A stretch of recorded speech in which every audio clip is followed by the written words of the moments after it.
Its name is taken from the family who farmed here.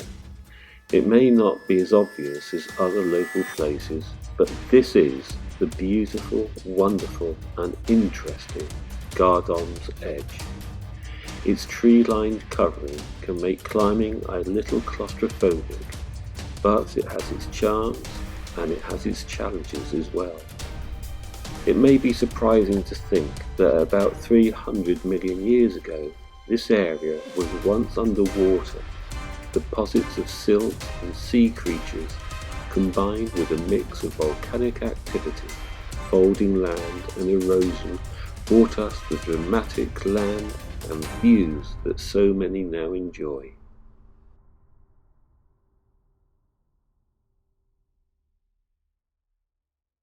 It is an area that has sheltered people since they first stood upright on this soil. Approach from the north and you may find signs of recent human habitation.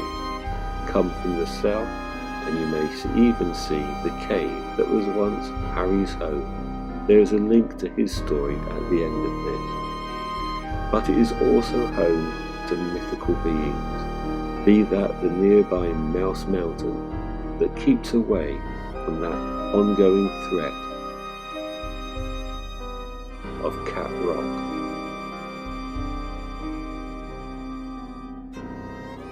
While stone giants push up a fist as they rise from their slumber.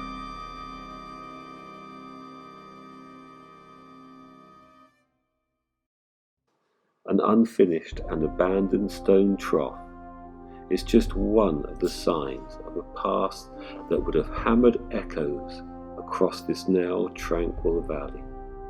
In fact, quarrying may date back to the mid-1300s and continued, along with coal mining, until the 1700s. The Gardom family, who had close ties with Chatsworth House, began farming here in the 1600s and also had the quarry that gave the edge its name. Rocks that lie around form a test pit of leftover works, but more than that, the actual land itself has been changed through the movement of stone and the remaining tracks over which such creations and workers could move and reach distant parts of the country. Humans have lived and worked on the edge since Neolithic times, and this can be seen in its divisions, including the remains of Meg's Wall. Modern enclosures are used in farming as ways of containing and protecting livestock, but Meg's Wall may date back to before 4,000 years BC and give clues as to how the area was used during those mysterious times.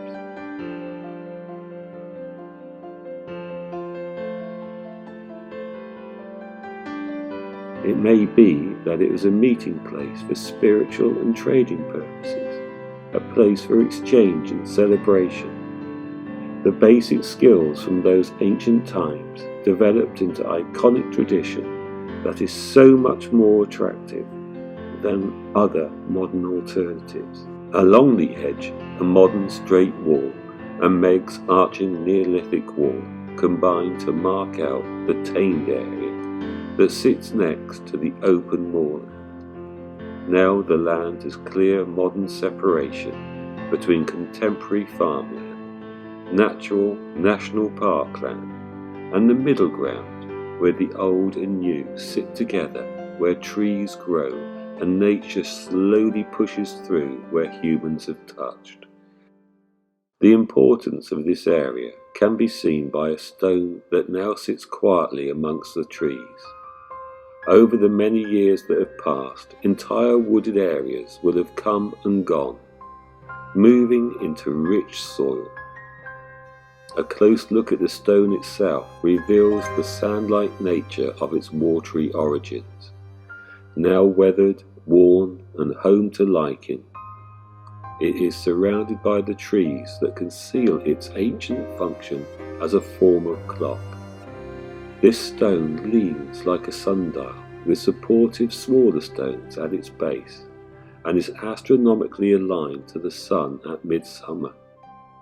This stone would have had an important role for generations of people who were here before the recorded memory, and as they passed into the fog of time, the stone remained, still keeping time.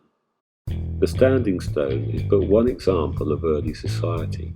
Here lies a strange stone with markings that we do not understand.